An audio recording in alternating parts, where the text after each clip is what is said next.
यो हो बहसको साथमा कामना सेवा विकास बैंक, प्रगतिको आधार कामना सेवासँगको कारोबार। Registration open for +2 Science Management Humanities and Law, Lumbini College. गर्वैदेखि बलियो भूगर्भ सिमेन्ट।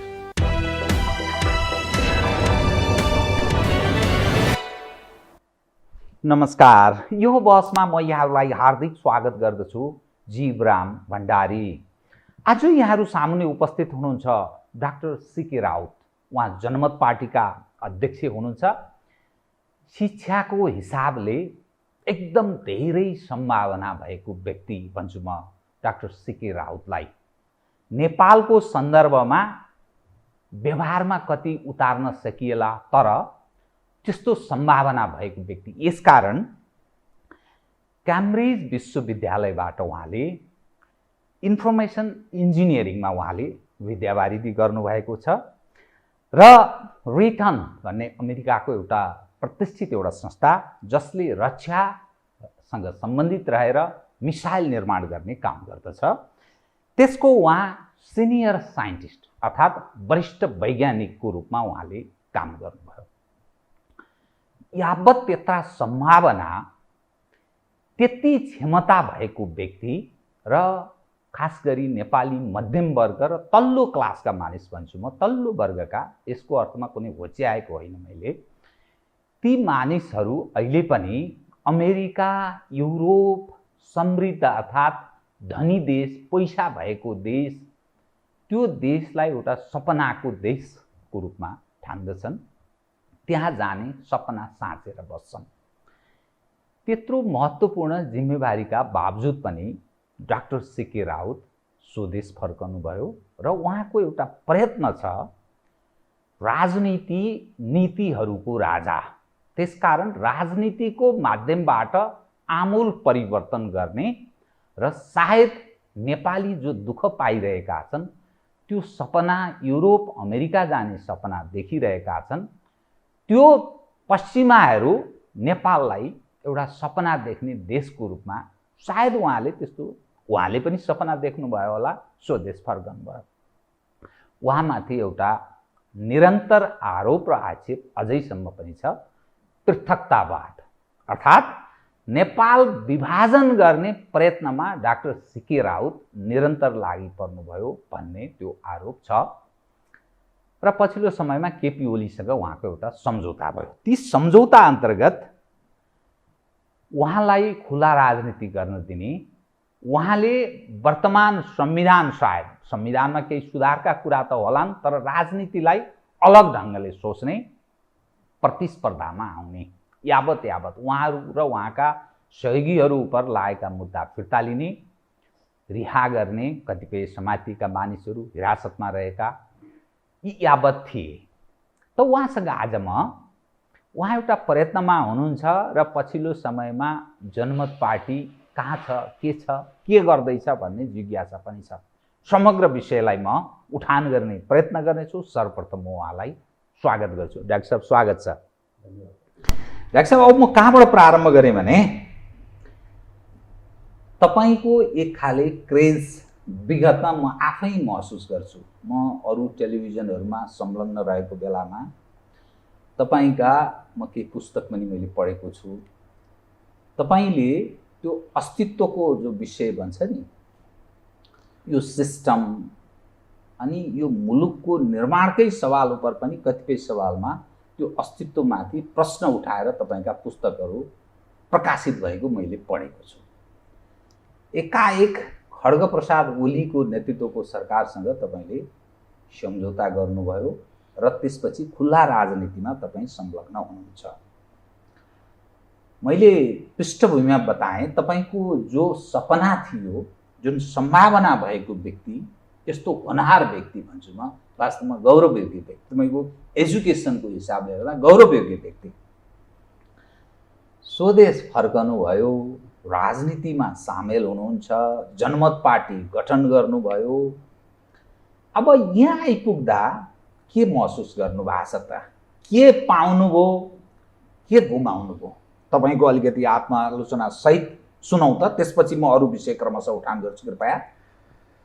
अब सबभन्दा पहिला त म धन्यवाद दिन चाहन्छु यो टेलिभिजन परिवारलाई र मूल त अब लगभग 10 वर्षै भयो। म सन् 2011 मा अमेरिकाबाट फर्केको थिएँ हैन, र त्यति बेलादेखि अब मेची महाकाली यात्रा सन् 2010 मा मैले जुन गरेको थिएँ त्यसले चाहिँ मेरो जीवनमा एउटा निर्णायक भूमिका निर्वाह गर्यो र फर्केर आएपछि फेरि पनि मैले मेची महाकाली यात्रा गरेँ र एकैचोटि कुनै एजेन्डा ल्याइएको होइन। एकैचोटि मेरो मनमा थियो, मस्तिष्कमा थियो, त्यो बाहिर ल्याइएको होइन। त्यो जनतासँग भिजेर त्यो जनताले के चाहेका छन्, उनीहरूको समस्या के रहेको छ र त्यसमा आफ्नो सोच के रह्यो भन्दाखेरि फर्स्ट प्रिन्सिपल भन्छ त्यसलाई, फन्डामेन्टल प्रिन्सिपलमै गएर अनि सोच्ने, आउट अफ द बक्स गएर सोच्ने, त्यो लागू गरेर त्यसको समाधान के हुन सक्छ। अधिकांश मान्छेले के भन्छ भन्दाखेरि अब ल एउटा फ्रेमवर्क उनीहरूले दियो, बक्स दियो, त्यो भित्र मात्रै सोल्युसन खोज्ने काम गर्छन्। जस्तै कि अहिलेको सन्दर्भमा भन्नुभयो भने संविधानले कुन कुन धारा वा ऐनले कुन कुन धारा प्रयोग गरेर हामी गर्न सक्छौँ भनेर मात्रै सोच्छन्, तर त्यो फर्स्ट प्रिन्सिपल होइन। किन भन्दाखेरि आखिर संविधान पनि त जनताले बनाएको हो, संविधान पनि कुनै अमर कुरा त होइन। हरेक यहाँ पर हरेक डिकेडमा चेन्ज भएको अवस्था छ यहाँ संविधान। र त्यो संविधान बाहिर पनि हाम्रो दायित्व हुनसक्छ, हाम्रो समाधान हुनसक्छ। त्यो आधारमा चाहिँ केही समाधानहरू त्यति बेला ल्याइएका थिए। ठिक छ, अब परिस्थिति बदलिँदै गयो, मान्छेका चाहनाहरू पनि बदलिँदै गए, जनताका चाहनाहरू पनि जनआकाङ्क्षाहरू पनि बदलिँदै गए र त्यही सन्दर्भमा नेपाल सरकारसँग यो दोस्रो सम्झौता थियो। खासमा पहिलो सम्झौता अब यो धेरैले थाहा नहुन सक्छ धेरैलाई। पहिलो सम्झौता 2071 सालमा त्यति बेला सुशील कोइरालाको सरकारको नेतृत्वमा भएको थियो। त्यति बेला पनि म 10 दिने अनसनमा थिएँ र अनसनमा बसेको अवस्थामा नै उहाँसँग सम्झौता भएको थियो त्यो सरकारसँग। र त्यति बेला पनि शान्तिपूर्ण राजनीति गर्न दिने, राज्य विप्लवका मुद्दा नलगाउने, वाक स्वतन्त्रताको रक्षा गर्ने भनेर त्यो सम्झौता भएको थियो। तर त्यसलाई पनि पालन अब सरकारले कार्यान्वयन भएन। त्यसको केही दिन पछि नै ममाथि राज्य विप्लवको मुद्दा दर्ता गरियो, म जेल पनि गएँ, त्यो भयो। र यो चाहिँ अहिले केपी ओली सरकारसँग, यो केपी ओलीसँग भएको होइन, नेकपासँग नेतृत्व गरेको सरकारसँग, नेपाल सरकारसँग दोस्रो पटक यो सम्झौता भएको। र त्यसमा पनि त्यही कुराहरू थिए कि जति पनि मुद्दाहरू लगाइएका थिए तिनीहरू फिर्ता हुने, शान्तिपूर्ण राजनीति गर्न दिने र जुन समस्याहरू आएका छन् त्यसलाई जनअभिमतबाट समाधान गर्ने प्रमुख जनअभिमत भने के हो त्यो अलि स्पष्ट पार्दैन। अब जनअभिमत त्यो लाग्छ नि के त्यो अलिकति सांकेतिक जस्तो के जनमत सङ्ग्रहमा पनि जान सकिने कतिपय विषय भन्न खोजे हो। अब जनअभिमत विभिन्न किसिमका हुन सक्छन्, एकदम ब्रोड स्पेक्ट्रम त्यसले इन्क्लुड गर्छ। खासमा जनअभिमत भनेको निर्वाचन पनि हुनसक्छ, त्यसले पनि एउटा जनअभिमत निर्धारण गर्छ। जनअभिमत भनेको सडक सङ्घर्ष पनि हुनसक्छ, मानव 10औं लाख मान्छे सडकमा ओर्लियो भने त्यो पनि जनअभिमत हो। अर्को फर्मल औपचारिक तरिका भनेको जनअभिमत प्राप्त गर्ने भनेको कुनै विशेष विषयमा प्राप्त गर्ने तरिका भनेको जनमत सङ्ग्रह। त्यसले लगभग सबै तीनटैलाई अर्थ्याउन सकिने भयो, तीनमध्ये कुनै पनि हुन सक्छ, त्यसले अर्थ्याउन सकिन्छ। अब तपाईहरू उप तपाईँ र तपाईँका कार्यकर्ता जनमत पार्टीका कार्यकर्ता उप लगाइएका मुद्दाहरू फिर्ता लिएको अवस्था छ कि छैन र तपाईँका सम्पूर्ण विषय उप राज्य संयन्त्रले के गरेको छ यो सरकारले र तपाईँहरू उपरको मुद्दाको स्थिति के छ? अब राज्यले अहिलेसम्म मुद्दा फिर्ता नै लिएको भनेर हामी कहाँ खबर आएको छैन। पटक पटक हामीले सम्पर्क गर्दाखेरि होइन प्रक्रियामा छ, 2 वर्ष त भयो, तर प्रक्रियामा छ भन्ने मात्रै हुन्, कार्यान्वयन भएको देखिएको छैन। अब केपी ओली सरकार ढलेर अब नयाँ सरकार गठबन्धनको सरकार बनेपछि पनि यो सरकारले सम्पर्क गर्ने हामीले पटक पटक कोसिस गर्यो, तर यो सरकारले त झन् अब झारो टार्ने काम भनौँ न मात्रै गर्यो, यसले भेट्न पनि चाहेन। एक हिसाबले देउबा नेतृत्वको सरकारले साह्रै नै अब त्यो किसिमको गतिविधि अलिकति देखायो, पार्टीप्रति अनुदार भाव र त्यति मात्र होइन दमन गर्ने नीति पनि देउबा सरकारले अहिले देखाइराखेको छ। अब तपाईहरू उप मैले पृष्ठभूमिमा पनि बताएँ पृथकतावादको आरोप छ।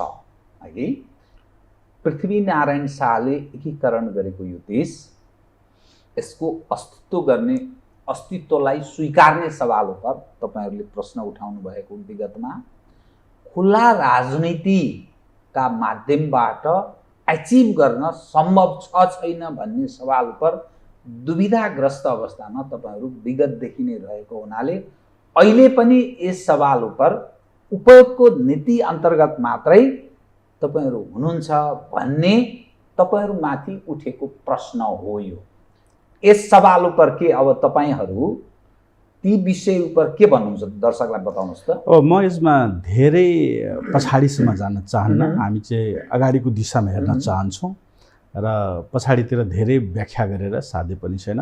तर यो उपयोगको नीति मात्रै नभएर हामी त इमान्दारिताका साथ हैन जनमत पार्टीका गठन गरेका हौँ र जनमत पार्टीको धारास्तम्भमा पनि 4वटा छन्, जसमा पहिलो चाहिँ जनसम्प्रभुताको कुरा हामीले राखेका छौँ र जनसम्प्रभुता भनेको सार्वभौम सत्ता जनतामा निहित वास्तविक रूपमा रहनुपर्छ। अहिले पनि संविधानले भनेको छ, भन्न त अब होइन, नेपालको संविधानले नै नेपालको सार्वभौम सत्ता जनतामा निहित रहनेछ भनेर लेखेको छ, तर वास्तविक अर्थमा चाहिँ छैन होइन। यो त अब हामी सबैले भोगिराखेको 3-4 जना 5 जना नेताहरूले जे भन्छन् त्यही हुने, त्यो कानुन सम्मत होस् नहोस्, 3-4 जना पनि निर्णायक त छन् ती लगभग त्यसमा पनि अब पछाडि चाहिँ अब विभिन्न शक्तिहरू केन्द्रहरू छन्, त्यसमा अदृश्य शक्ति केन्द्रहरू, तर देख्ने पात्रहरू त तिनै हुन्।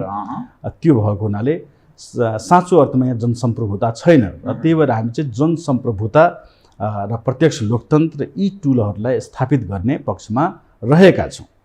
त्यही भएर अरू मुद्दाको विषयमा पनि हामीले जनताले टुङ्ग्याउनु पर्छ भनेर पक्षमा छौँ। त्यो कोही सिकेरौतले निर्धारण गर्ने होइन, त्यो जनमतै पार्टीले निर्धारण गरिदिने होइन, जनताले के भन्छ त्यो आधारमा अगाडि बढ्ने हो र त्यसलाई सकेसम्म शान्तिपूर्ण मार्गबाटै समाधान गरियो भने उपयुक्त हुन्छ भनेर हाम्रो धारणा रहेको छ। अब तपाईहरू के गर्नुहुन्छ त बताउनुहोस् त। तपाईँ यत्रो सम्भावना भएको, यत्रो पढे लेखेको मानिस, आर्थिक हिसाबले तपाईलाई यति धेरै आय आर्जन हुन सक्थ्यो, तर त्यो छोडेर स्वदेश फर्कनुभयो, राजनीतिमा तपाईँ हाम फाल्नुभयो भन्ने एउटा भाषा मैले प्रयोग गरेँ। तर नेपालको राजनीतिमा जस्ता लद्दुहरूले नेतृत्व गर्छन् नि, तपाईहरू जस्तो मानिसलाई तपाईँ जीवनमा काङ्ग्रेस सायद हुन सक्नुहुन्न होला, तपाईँ जीवनमा कम्युनिस्ट हुन सक्नुहुन्न होला।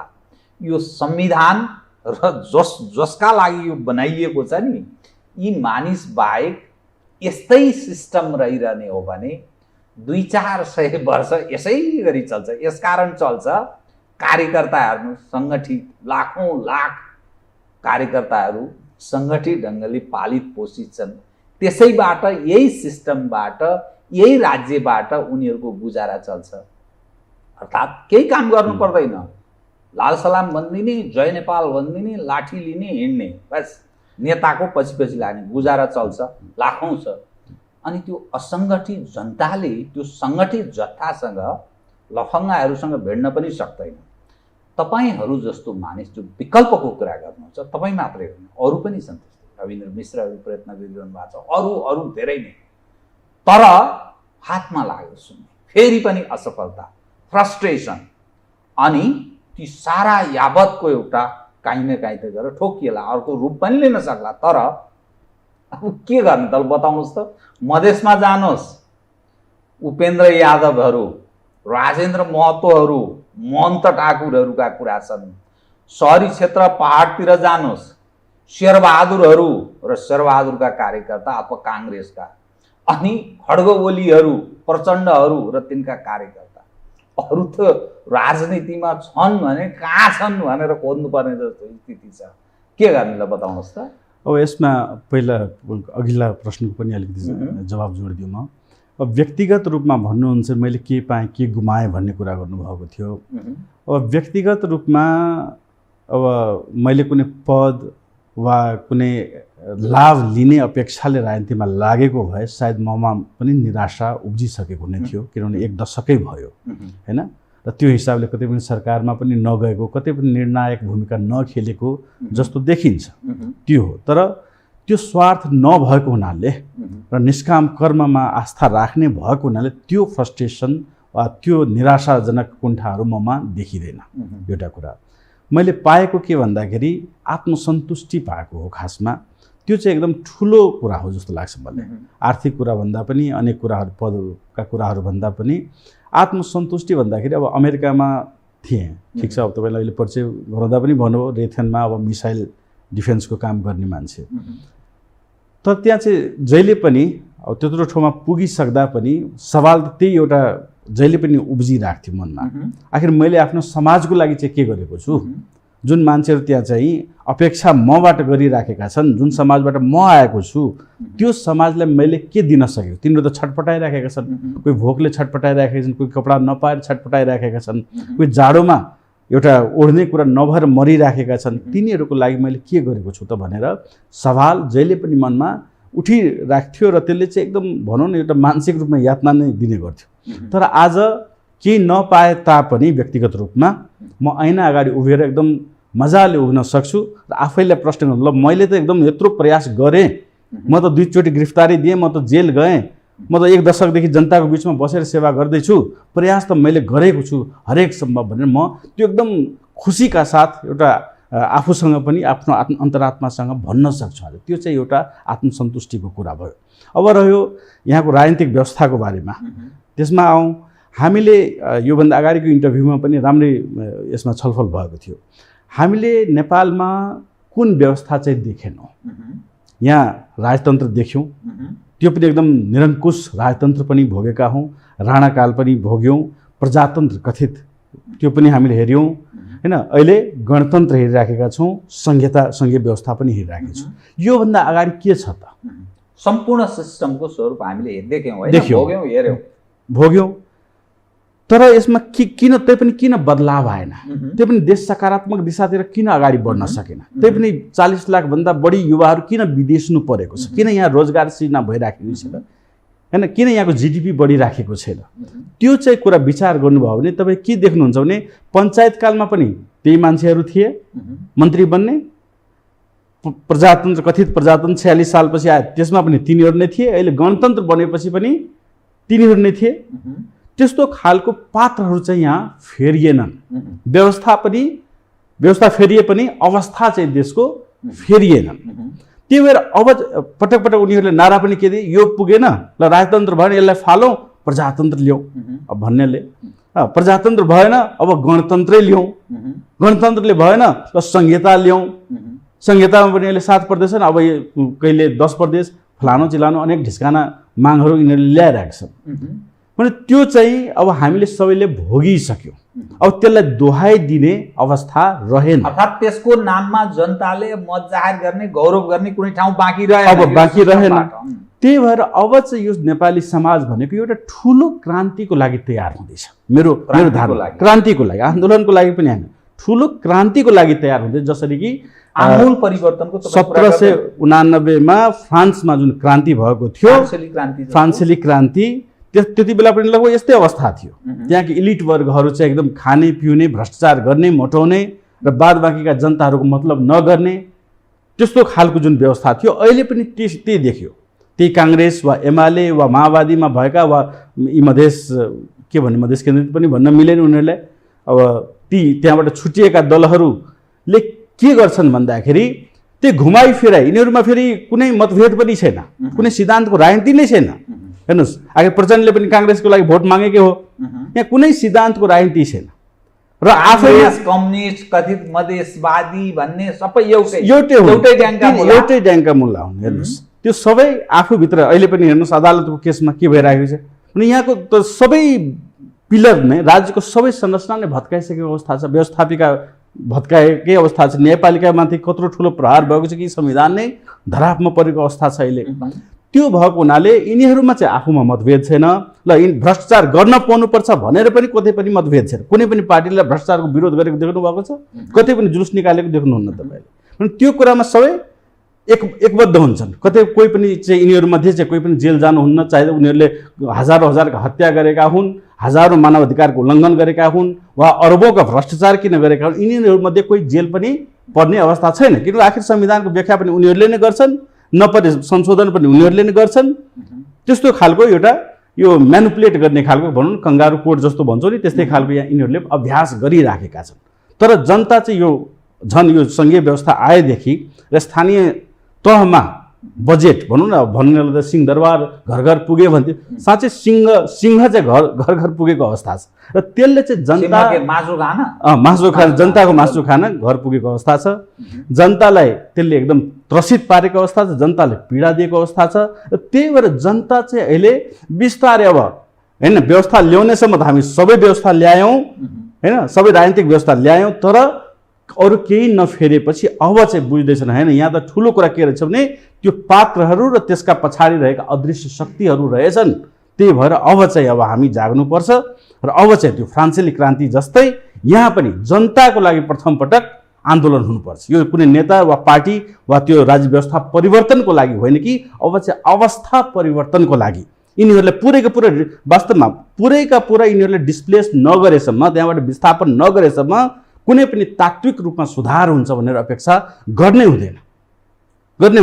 त्यही भएर त्यो पुरै त्यो जुन पुराना नेतृत्व पङ्क्तिहरू जति पनि छन्, त्यो पुराना पार्टीहरू जति पनि छन्, तिनीहरूलाई पूर्णतः विस्थापित फ्रान्सेली क्रान्ति जस्तै पूर्णतः विस्थापित गरेर त्यहाँ जनताको राज ल्याउने खालको र जनताको मागहरूलाई सम्बोधन, जनताका सरोकारहरूलाई मतलब राख्ने सरकार र त्यस्तो खालको राजनीतिक व्यवस्था त छँदैछ, त्यसमा चाहिँ सुधार ल्याउने खालको नीतिहरूका लागि जनता आन्दोलित हुने अवस्था आएको छ।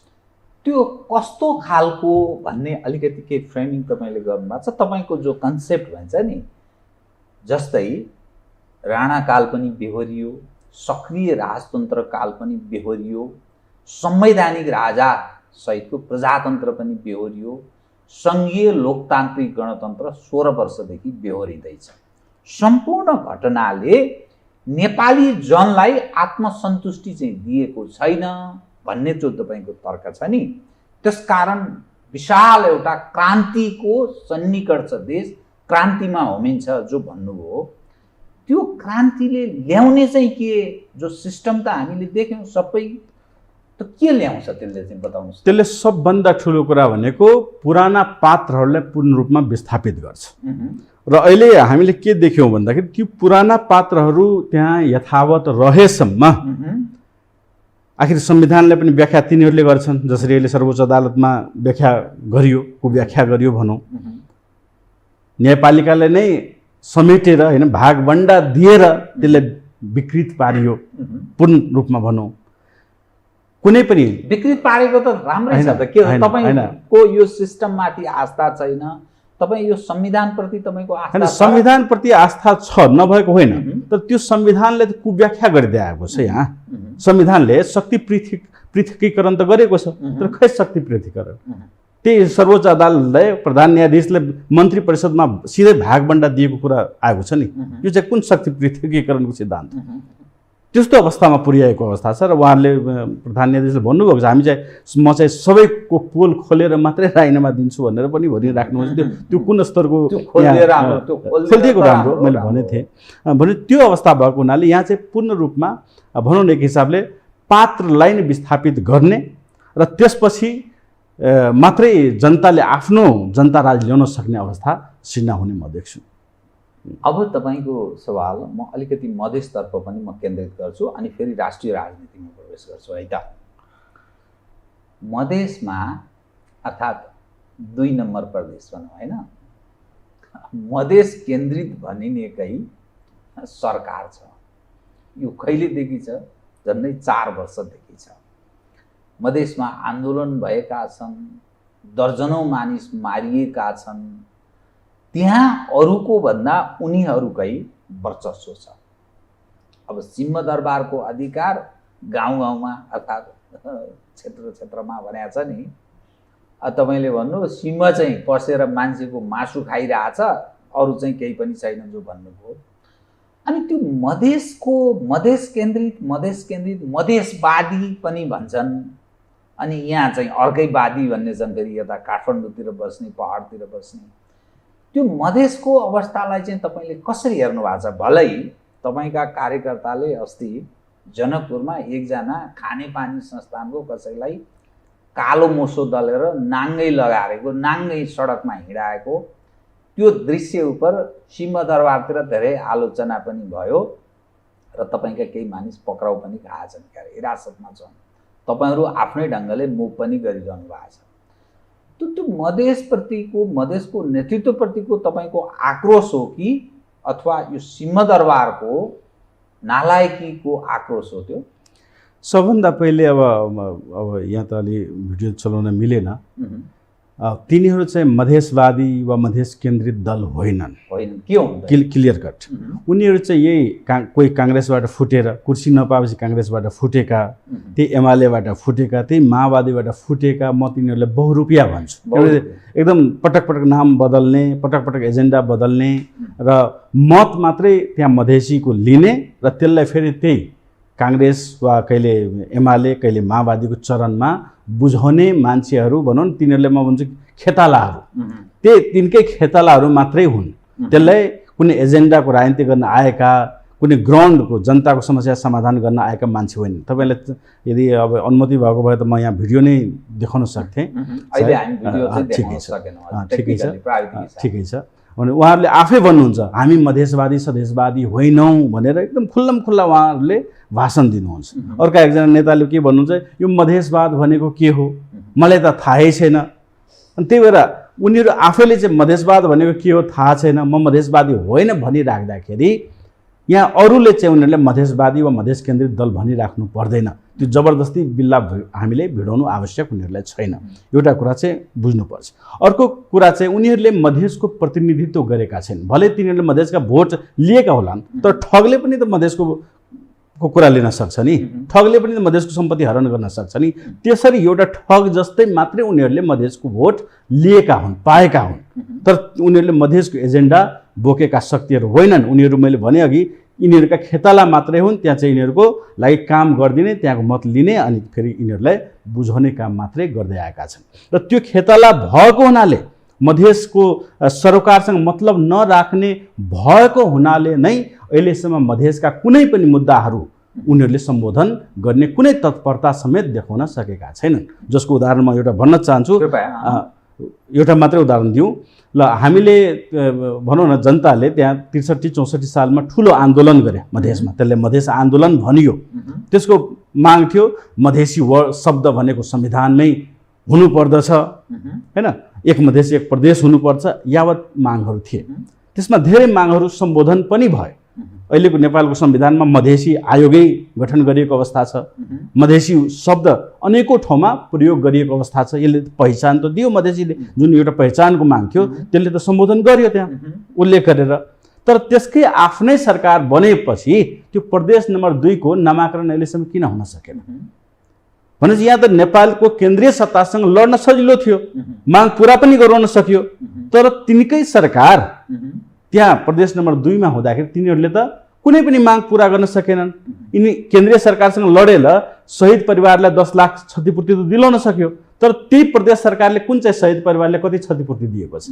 उनीहरूले त नारा नै लगाएका थिए, शहीद परिवारले हामी 50 लाख दिन्छौँ भनेर। कति लाख शहीद परिवारलाई 50 लाख खुल्लम खुल्ला घोषणा थियो नि त्यो उनीहरूको। कसलाई दिए? कसलाई कुन शहीद परिवारलाई अहिलेसम्म स्थायी रोजगारी दिएको छ? कुन घाइतेलाई उपचारको लागि खर्च दिएको छ?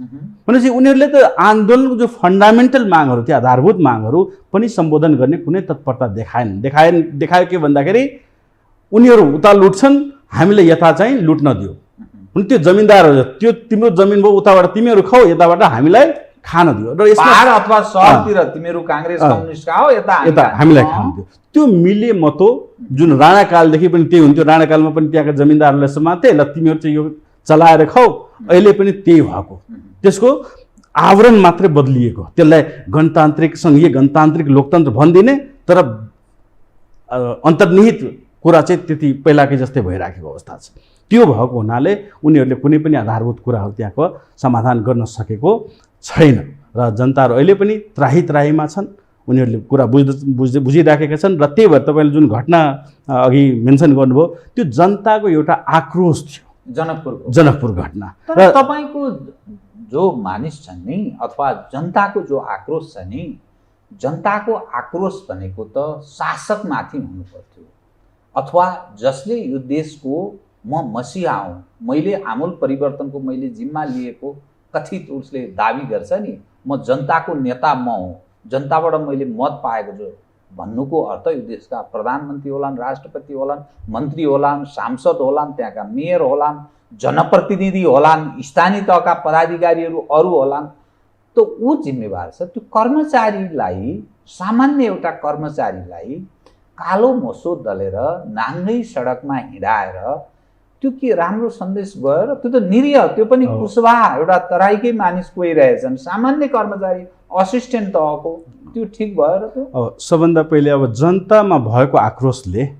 राज्य संरचनामा यो भनेर विभेद गर्दैन। आक्रोशित मान्छेले, आक्रोशित जनसमुदायले त्यो कुरा गर्दैन।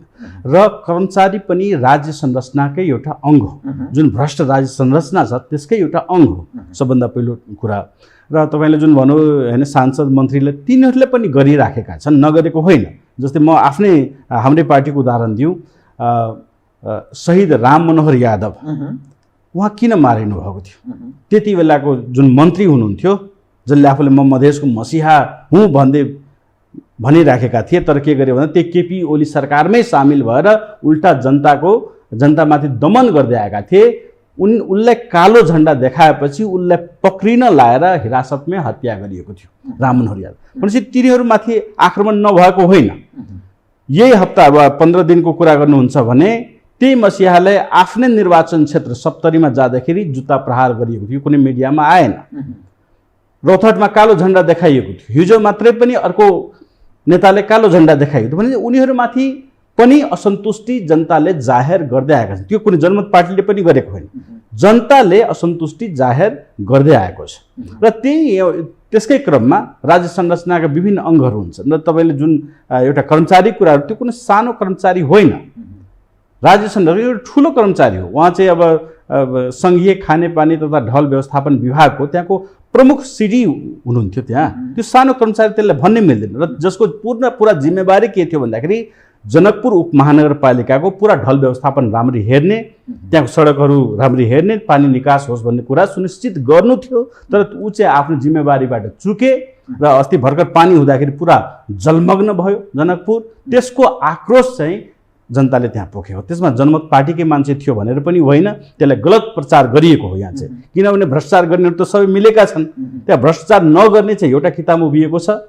तर बाँकी भ्रष्टाचार गर्नेहरू जति पनि छन् नि, काङ्ग्रेस, एमाले, यी बहुरूपिया पार्टी सबै अर्को किताबमा उभिएका छन्। त्यो बहुरूपियाहरू त्यही भएर त्यसरी व्याख्या गरिएको। नभए प्रहरीले, तपाईँले आधिकारिक आँकडा प्रहरीसँग माग्न सक्नुहुन्छ, त्यहाँ 62 जना पक्राउ गरेका थिए। 62 जना। तर सुरुमा हिरासतमा एक दिन 62 जना रहे।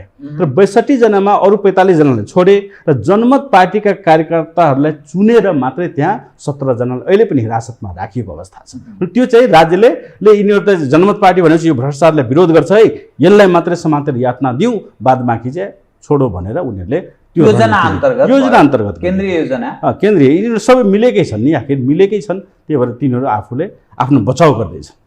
एउटा बताइदिनुहोस् त, यो चाहिँ अलिक सुसूचित, किनभने मिडियामा नआएको हुनाले, त्यो बहुरूपिया पार्टीको कसलाई चाहिँ जुत्ता प्रहार गरेका थियो सप्तरीमा, त्यो चाहिँ सुनाइदिनुहोस्। अब नामै त लिनुपर्ने बाध्यता भयो त अब त्यही हो, जसपाका अध्यक्षज्यूलाई भनौँ न, उपेन्द्र यादवलाई।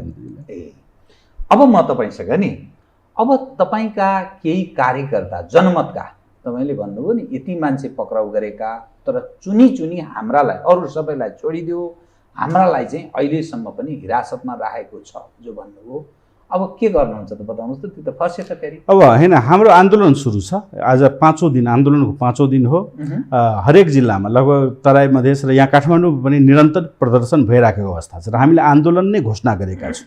र यो आन्दोलन चाहिँ बृहत रूपमा जान सक्छ, किनकि एउटा सानो घटना भएको म भन्छु, त्यो जनआक्रोशमा एउटा सानो घटना हुँदाखेरि जनतामा कति आक्रोश छ भन्ने कुरा देखिन पाए मान्छेले। यहाँ एउटा सानो घटना हुँदाखेरि पुरै अहिले मलाई हिमाल पहाडबाट पनि फोन आउँछ, यता पनि सर कारवाही गरिदिनु पर्यो, यता पनि यो भइराखेको छ। र अहिले त्यसको परिणाम हेर्नुभयो भने हरेक जनकपुरको रोडमा तपाईँको रोलर चलिराखेको अवस्था छ, विराटनगरमा रोलर चलिरहेको, भरतपुरको हिजोको समाचार पढ्नुभयो होला, त्यहाँ पनि सिडिओ साहबले होइन यो ठेकेदारहरूले जेल हालिदिन्छु, पक्राउ पूर्जी जारी गर्छु भनेर त्यस्तो खालको एउटा परिवर्तन तुरुन्तै देखिन पायो।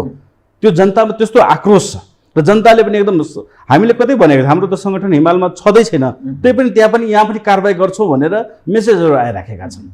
पहाडबाट पनि भनेपछि त्यस्तो अवस्था देखियो यहाँ चाहिँ। र त्यो भएर पुरा जनताहरू नै उत्रेर जनकारबाही नै एकाएक पुरा लहर समात्ने हो कि भनेर पनि देखिएको हुनाले यी शासकहरू जति पनि शासक हुन्, यो तराई मधेसका शासक हुन् या यहाँ केन्द्रमा बसेका शासकहरू, उनीहरूमा एउटा त्रासको वातावरण छाएको अवस्था छ। र त्यही भएर उनीहरू चाहिँ अहिले सक्रिय चाहिँ भएका छन्, तर त्यो देखावटी रूपमा हो खासमा एक हिसाबले। तर जनता चाहिँ अब जागेर जुन हामीले भन्यौँ ती पात्रहरूलाई पुरा परिवर्तन गर्ने अवस्थामा पुग्न सक्छ। त्यसको लागि आन्दोलन घोषणा भइसकेको छ। चयन गर्नु नि हाम्रो पहाडमा त्यति सङ्गठन छैन, अर्थात् तराईमै छ भनेर यसरी बुझ्नुपर्ने भयो होइन, पूर्व मेचीदेखि पश्चिम महाकालीसम्म। अनि यो सिंहदरबारमा कब्जा जमाएर बसेको जो मानिस छन् नि काङ्ग्रेसका कम्युनिस्टका, अब कथितै भन्नुहोस् अथवा जे भन्नुहोस्, अब चिनिन्छ त उपेन्द्र यादवलाई मधेसको नेता, महन्तलाई, राजेन्द्र महतो जस्ताहरूलाई मधेसी नेता, मधेसको नेता भनिन्छ नि। अब तपाईँको आक्रोश तीप्रति हुने, यिनलाई त फेरि हाइसन्चो हुने भयो नि त, मधेसकै भिड्ने भए। अनि त्यो भिडाइदिएपछि त लाभ पनि काङ्ग्रेस र कम्युनिस्टलाई मधेसमा हुने भयो, यहाँ पनि फेरि दबाब सिर्जना हुने भएन। को लड्दैछन् भन्दा त मधेसी लड्दैछन् क्या, यस्तै शब्द प्रयोग गर्छन् कि मैले यसो सुनेको छु। अनि यो चाहिँ अलि काङ्ग्रेस र कम्युनिस्टकै लागि लाभदायक भएन? बिल्कुल भएन, बिल्कुल। यहाँ मधेसी लड्ने कुरा चाहिँ होइन। यहाँ चाहिँ को चाहिँ भ्रष्टाचारको विरुद्धमा छ अनि को चाहिँ भ्रष्टाचारको पक्षमा छ, को चाहिँ सुशासनको पक्षमा छ, को चाहिँ एकदम यो विकृत शासन व्यवस्थाकै पक्षमा छ भनेर लडाइ हो। यसमा कुनै जाति, कुनै एउटा समुदाय, कुनै एउटा क्षेत्रको पनि कुरा छैन। हाम्रो जनसमर्थन वा भनौँ साङ्गठनिक संरचना चाहिँ अलिकति पहाडमा अभाव भएकै हो।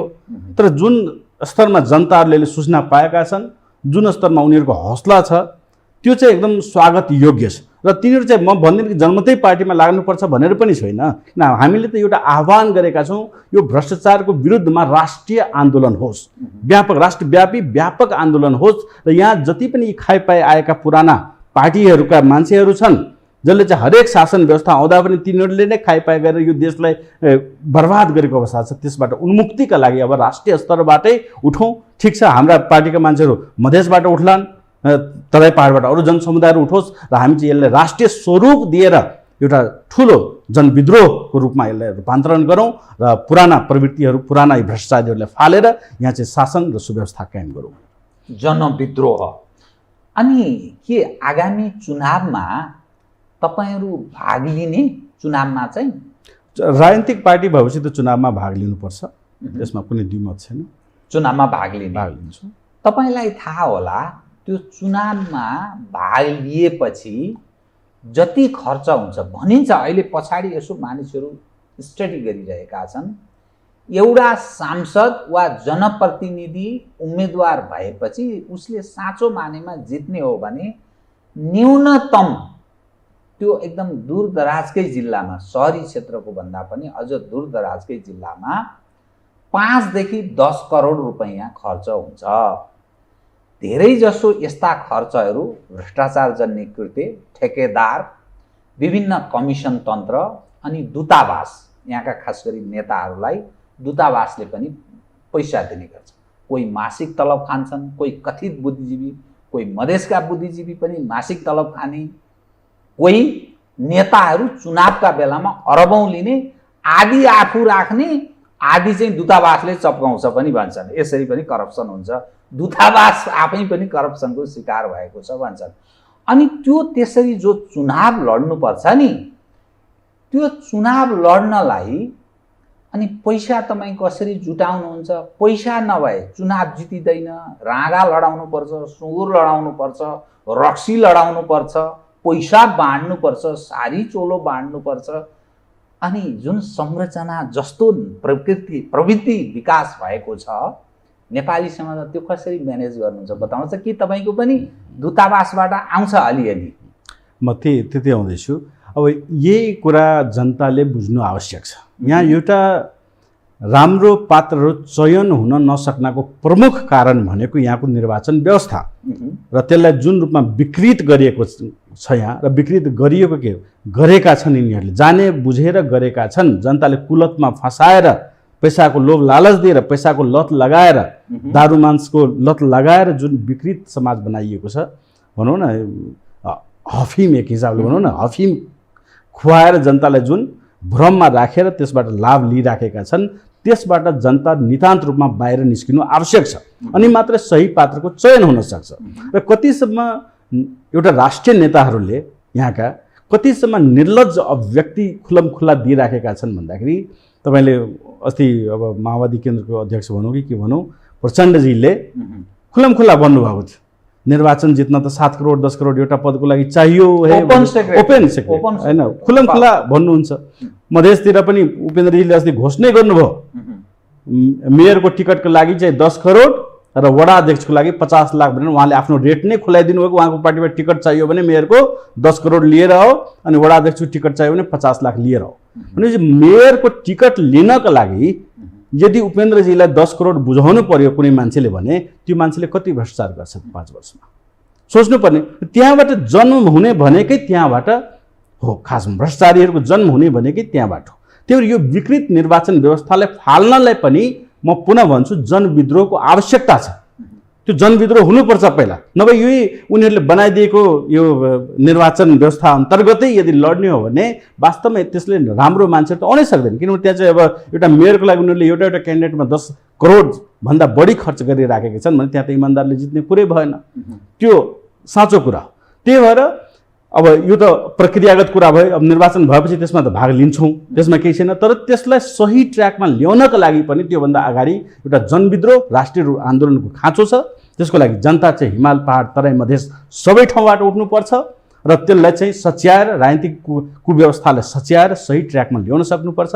हामीका व्यवस्थाको कुनै कमी रहेन, हामीका अवस्थाको जुन परिवर्तन गर्नु पर्यो त्यो कमी रहेको छ, त्यसलाई चाहिँ सही ट्र्याकमा जनता ल्याउनको लागि उठ्नुपर्छ, सडकमा आउनु। चुनावमा भाग लिने भन्ना साथ पानीमा चिनी हाल्ने भने जस्तो कि, अनि त्यही भएपछि त तपाईँ त्यही भुलिनु हुनुहुन्छ। अनि कसरी सुधार गर्न सकिन्छ, त्यो त बिलाउँछ त्यही।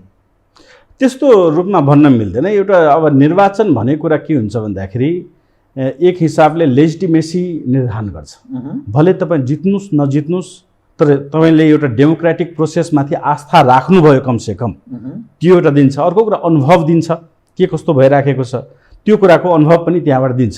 तेस्रो कुरा तपाईँले त्यो त अब जुन भनौँ न विलिन हुने नहुने कुरा भन्ने कुरा, त्यो चिनी बन्ने कि हिरामती कङ्कड बन्ने त्यो आफू पनि निर्धारण हुन्छ। तपाईँ यदि घुलनशील वस्तु बन्न खोज्नुभयो भने पक्कै पनि त्यहाँ घुलिन्छ। तपाईँ एउटा कङ्कड बन्न चाहनुहुन्छ भने तपाईँ त्यहाँ घुल्ने कुरा हुँदैन। त्यो नेतृत्व पङ्क्ति कस्तो खालको छ, ढुङ्गाको रूपमा भनेपछि त्यो नेतृत्व पङ्क्ति कस्तो छ त्यो आधारमा त्यो निर्धारण। त्यसैले त्यसमा चाहिँ हामीले लाग्दैन त्यस्तो चिन्ता गर्नुपर्छ। तर के हुन्छ भन्दाखेरि त्यो सर्कलमा आइसकेपछि कमसेकम तपाईँले मानौँ भनौँ न 5 वटा सद्भावनाले कतिवटा सिट जित्थ्यो, एकचोटि 6 वटा जिते, अर्को पटक 3 वटा जितेका थियो। तर 3 वटा सिट मात्रै जित्दा पनि उसले एजेन्डाले जहिले पनि संसदमा उठाउन सक्थ्यो। उसले जे कुरा बोल्थ्यो त्यो चाहिँ मिडियाले भन्थ्यो त्यहाँ। तर त्यो प्रोसेसमा नआएपछि त मिडियाले पनि भन्दैन। आज तपाईँले मलाई अन्तर्वार्ता लिइराख्नु भएको छ, त्यसको एउटा प्रमुख कारण म जनमत पार्टीको अध्यक्ष हुँ। म एउटा आम नागरिक भएको भए तपाईँ यसरी सायद लिनुहुन्न थियो। त्यो पनि यो प्रोसेसको लागि, त्यसलाई लेजिटिमेसी दिनको लागि भए पनि हामीले निर्वाचनमा जानुपर्छ। तर त्यसबाट अहिले नै कुनै ठुलो उपलब्धि निर्वाचनमा गएरै आउँछ भनेर जनताले सुव्यवस्था सुशासन तुरुन्तै पाइहाल्छ भनेर होइन। त्यसको लागि त पहिला निर्वाचन प्रक्रिया सच्याउनुपर्छ र त्यसको लागि चाहिँ जनविद्रोह नै आवश्यक हुन्छ भनेर म पुनः एकचोटि जनतासँग आह्वान गर्दछु। अब तपाईँसँग म कार्यक्रमको ठिक अन्त्यमा अलि विवादास्पद जस्तो नेपाली समाजलाई उकुस मुकुस पनि भएको विषयमा उठान गर्छु। नेपालको आन्तरिक राजनीतिमा विदेशीहरूको चलखेल, उनीहरूको लगानी प्रत्यक्ष अप्रत्यक्ष रूपमा राजनीतिक दल, प्रशासनिक संयन्त्र, सुरक्षा संयन्त्र, मिडिया र कथित बुद्धिजीवी जो मासिक तलब भत्ता पनि लिन्छन्, कोही दूतावासका लिन्छन्, कोही विभिन्न संस्थाका नामबाट लिन्छन्, कोही अमेरिकी नजिक जस्तै ओपन सोसाइटी नामक संस्था छ, त्यस्तै गरी अरू यस्ता संस्था छन्। तिनका कथित बुद्धिजीवी यिनै सत्ताका वरिपरि निर्णायक नीति निर्माण तहमै छन्। अनि जो तपाईँ जुन खालको तपाईँ हाई प्रोफाइल पर्सनालिटी हेर्नुहोस् है, यो तपाईँको हेर्दाखेरि के देखिन्छ भने क्याम्ब्रिज विश्वविद्यालयबाट तपाईँले विद्यावारिधि, इन्फर्मेसन इन्जिनियरिङमा तपाईँले विद्यावारिधि गर्नुभएको छ, रिटर्नमा तपाईँ रक्षा र मिसाइल प्रोडक्सनमा तपाईँको त्यो लेभलको सिनियर मोस्ट साइन्टिस्टको रूपमा तपाईँ काम गरेको व्यक्ति। नेपालको आन्तरिक राजनीतिमा विदेशीहरू नै वास्तवमा यी देखिने जो नेता छन् यी अनुहार मात्रै हुन्, बुख्याचा भन्छ नि नेवारी भाषामा, त्यो देखिँदा मात्रै मान्छे जस्ता, तर यिनी केही होइनन्, यिनलाई चलाउने अर्कै छन्। निर्णायक तहको यी व्यक्ति होइनन्, निर्णय अर्कोले गर्छ भन्ने नेपालीहरूको त्यस्तो बुझाइ छ। अब तपाईँ यत्रो सम्भावना भएको यो हैसियतको मानिस स्वाभाविक ढङ्गले नेपालको राजनीतिमा तपाईँ आइरहनु भएको छ भनेर विश्वास गर्ने आधार बताइदिनुहोस् त। किनभने नेपालको राजनीतिमा जस्ता मानिसहरू जुन चरित्र हावी भएको छ साँच्चै भन्ने हो भने संदिग्ध छ, र नेपालको सम्पूर्ण राज्य जो संयन्त्र छ, जसले इन्टेलिजेन्सको काम गर्नुपर्ने होला, जसले रक्षाको काम गर्नुपर्ने होला, जसले सुरक्षासँग काम गर्नुपर्ने होला, ती सम्पूर्ण हिसाबले च्युत भएको तस्बिर देखा पर्छ र मुलुकको राष्ट्रिय अस्मिता र युनिफिकेसन निरन्तर त्यो एकीकृत रहने सवाल उपर प्रश्न उठिरहेको छ कि त्यसकारण तपाईँ त्यसबाट मुक्त हुनुहुन्छ भनेर कसरी पत्याउने बताउनुहोस् त। अब सबभन्दा पहिला अब राजनीतिक पृष्ठभूमि हेर्नुहुन्छ भन्दाखेरि म चाहिँ अब एउटा आध्यात्मिक शक्ति भनौँ र अन्तरात्माको आवाज सुनेर त्यो मेची महाकाली भ्रमणको क्रममा जुन कुरा देखे भोगे त्यसबाट अभिप्रेरित भएर न कि कुनै लाभको लागि राजनीतिमा आएको मान्छे हो, र त्यो चाहिँ देखिन्छ। मेरो जुन म बस्ने भनेको कहाँ भने मधेस, म काठमाडौँमा बसिनँ। मन्त्री नै बन्नु थियो भने त काठमाडौँमा बसेर सुरुमै 5-10 करोड बुझाएपछि त्यहाँ मन्त्री बनिराखेकै छन्, त्यो कुनै ठुलो कुरो भएन। त्यति बेला पनि हुन्थ्यो, अहिले पनि हुन्छ, त्यो ठुलो कुरो होइन। त्यो भएर यदि व्यक्तिगत वा निजी स्तरमा हेर्नुहुन्छ भने त्यो कुरा भयो। अब प्राविधिकतिर हेर्नुहुन्छ भन्दाखेरि 10 वर्ष भयो यहाँ आएको। मेरो खिलाफमा नेपाली राज्यले, नेपालको राज्य व्यवस्थाले परिचालित नगरेको कुनै शासन संयन्त्र रहेन।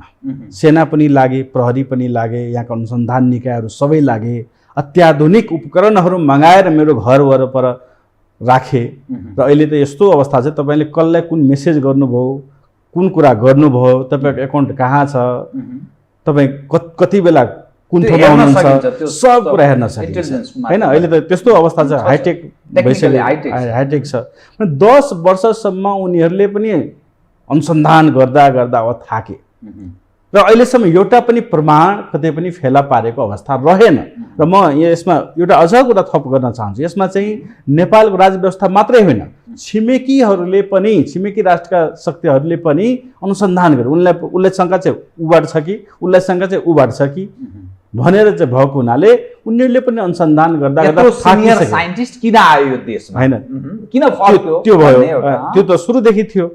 त्यो 10 वर्षदेखि उनीहरूले अनुसन्धान गर्दा गर्दा थाकेर एउटा पनि प्रमाण फेला नपारेकोले यो स्पष्ट रूपमा बुझिन्छ कि कतैबाट मलाई गाइडेन्स छैन। म चाहिँ विशुद्ध रूपमा जनताबाट गाइड भएको र आफ्नो अन्तरात्माबाट प्रेरित भएर राजनीतिमा लागेको मान्छे हुँ र जनताको सेवाका लागि निरन्तर लागिरहेको छु भन्ने कुरा यो त अब नेपाली सेना, नेपाली प्रहरी, यहाँको राज्य व्यवस्थाले बुझिसकेको हुनाले चुपचाप लागेर बसेको अवस्था छ। नभए त यदि एउटा मात्रै सानो प्रमाण भेटाएको भए त तपाईँले मुख्य पत्रहरूमा होइन फ्रन्टमै एकदम ठुलो ठुलो अक्षरले लेखेको भेट्नुहुन्थ्यो।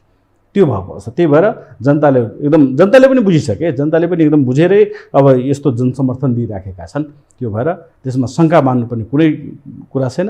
हामी चाहिँ जनताको पक्षमा लागेर जनताकै लागि काम गरिराखेका छौँ र गर्नेछौँ।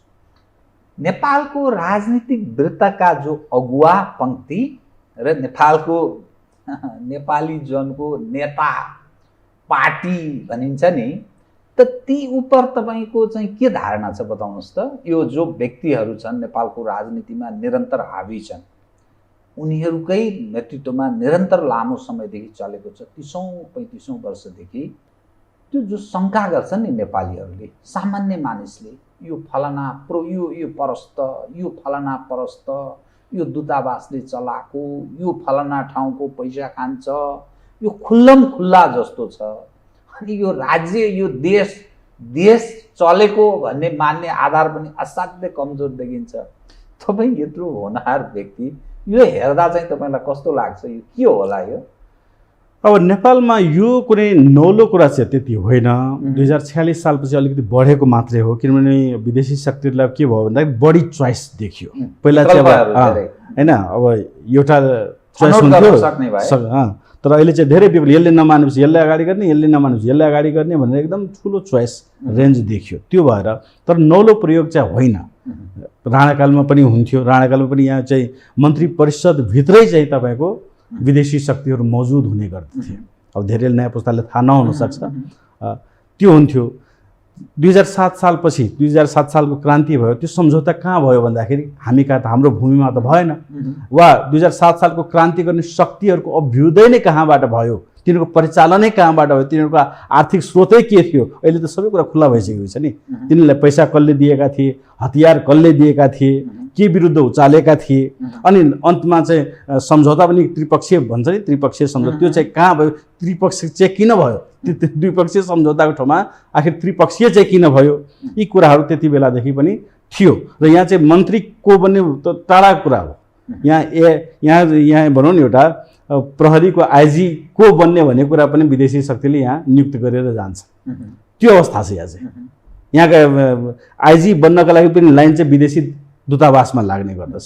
त्यो खुलासा पनि भयो अहिले आएर, होइन? त्यो भएको हुनाले चाहिँ अब यहाँ चाहिँ अधिकांश पात्रहरू जो छन् त्यहाँ मौजुद, चाहे त्यो माओवादी क्रान्तिको आखिर माओवादी को पनि रहस्यहरू त सबै पर्दाफास भइसक्यो। कसले संरक्षण गरेका थिए जनयुद्धमा, कसले चाहिँ हात हतियार दिएका थिए, 12 बुधे कहाँ गएर भयो, कसको मध्यस्थतामा भयो, होइन? त्यो सबै कुरा खुल्लम खुल्ला छ। त्यो भएर यहाँ चाहिँ अब अधिकांश जुन पात्रहरू अहिले राजनीतिक वृत्तमा देखिएको छ, तिनीहरू पक्कै पनि विदेशी शक्तिहरूबाट नै चलेका छन्। यो त अब कुनै रहस्यको कुरा नै रहेन। त्यही भएर पनि आवश्यक छ। र अहिले खास गरी जनताको बुझाइ जुन स्तरमा पुगेको छ, नेपाली जनताहरू पनि अब देश पहिला जस्तो रहेन। देश विदेशमा घुमेर देश विदेश बुझेका मान्छेहरू त्यहाँ थुप्रै छन्। युवाहरू पनि खाडीमा त्यत्रो काम गरेर आएका छन्, तिनीहरू पनि देश विदेश बुझेका छन्। आफ्नो देश भनेको के हो, स्वदेशमै रोजगारी पाउनु भनेको के हो, आफ्नो देशको अस्तित्व सङ्कटमा परेपछि सिरियाली नागरिकसँग के हुन्छ, अफगानिस्तानमा के हुन्छ, तिनीहरूले पनि अहिले अनुभव भित्रैबाट अनुभव गरेको अवस्था छ। त्यही भएर बुझ्ने क्षमता राख्छन्। अब त्यो राख्छन्। त्यही भएर खालि यसमा अलिकति नेतृत्व कोही गरिदिने भयो भने तिनीहरूले चाहिँ अब यिनीहरूलाई पाठ सिकाउन सक्छन्। यहाँ चाहिँ यिनी पात्रहरूलाई फेर्न सक्छन् र यो देशलाई चाहिँ आफ्नै नियन्त्रणमा अब चलाउन सक्छन् जस्तो मलाई लाग्छ। ठिक अन्त्यमा 1 मिनटमा बताइदिनुहोस्, अब तपाईँहरूको चाहिँ के छ त? केही मानिस हिरासतमा छन् अझै, तपाईँहरूको मुद्दा पनि कतिपय फिर्ता नलिएको स्थिति होला, तपाईँहरूका माग जो सम्झौता भयो त्यसको सम्बोधन पनि नभएको स्थिति होला। अब तत्कालीन र दीर्घकालीन तपाईँहरू के कार्यक्रम छ? अब तत्कालीन अहिले त हाम्रो आन्दोलन घोषणा भइसकेको छ। आज 5औं दिन हो। हरेक जिल्लामा, तराई मधेसका हरेक जिल्लामा र काठमाडौँमा पनि यहाँ प्रदर्शन निरन्तर भइराखेको अवस्था छ। यो आन्दोलनलाई हामी बृहत स्वरूप दिनेछौँ र यसपालि चाहिँ एकदम जनताको आक्रोश र जनताले जुन कुरा चाहेको छ त्यसको लागि आन्दोलन भएर, यो कुनै चाहिँ ल यो व्यवस्था भएन, यो व्यवस्था परिवर्तनको लागि होइन कि यहाँ चाहिँ पात्रहरू परिवर्तन हुनु पर्यो। यत्रो भ्रष्टाचारका केसहरू आइसके पनि कक्तियारले कसैले कारवाही गर्दैन। कुनै ठुलो नेताले जेलभित्र यहाँ हालेको अवस्था देखिएन, जबकि 7 करोड काण्ड, बालुवाटार काण्ड, काण्डै काण्ड भनौँ न, सबै छत्ताछुल्लो भएको अवस्था छ। त्यही पनि निर्लजतापूर्वक उनीहरू राजीनामा दिने कुरा त परको कुरा हो, खुल्लम खुला हो। म भ्रष्टाचार गर्छु, कसले के बिगार्न सक्छ? अख्तियारले अलिकति केही चलखेल गर्यो उसैले हटाइदिने, उसैले कारवाही गरिदिने। लोकमान सिंह कार्कीको कुरा केस देख्नुभयो, त्यस्तो अवस्था। न्यायालयले के बोल्यो भने उसैले महाभियोगको थ्रेट दिने, प्रयत्न हिम्मत गरे उसैले हटाइदिए, देश निकाला नै गरिदिएको हिसाबले, होइन? न्यायालयले के बोल्यो भने होइन महाभियोगै ल्याइदिने, त्यस्तो खालको देखिएको हुनाले अब चाहिँ जनता जागेर यी पात्रहरूलाई विस्थापित गरेर अनि जनता राज ल्याउनका लागि अगाडि उठोस् भनेर यही नै हाम्रो नीति रहनेछ। र यो आन्दोलन क्रमिक रूपमा अगाडि बढ्दै जानेछ। अझ सशक्त कार्यक्रमहरू दिन प्रतिदिन आउँदै जानेछन् र सकेसम्म यो निर्णायक मोडमा पुगोस् भनेर हाम्रो अपेक्षा रहेको छ। हस्, धन्यवाद साई। धन्यवाद। आदरणीय दर्शकवृन्द, उहाँ हुनुहुन्थ्यो डाक्टर सीके राउत, जनमत पार्टीका अध्यक्ष। समसामयिक विषयलाई केन्द्रमा राखेर गरिएको कुराकानी। म सहित मेरो सम्पूर्ण युनिटलाई कार्यक्रमबाट बिदा दिनुहोस्। र यो हो टेलिभिजन, हेर्दै रहनुहोला। नमस्कार।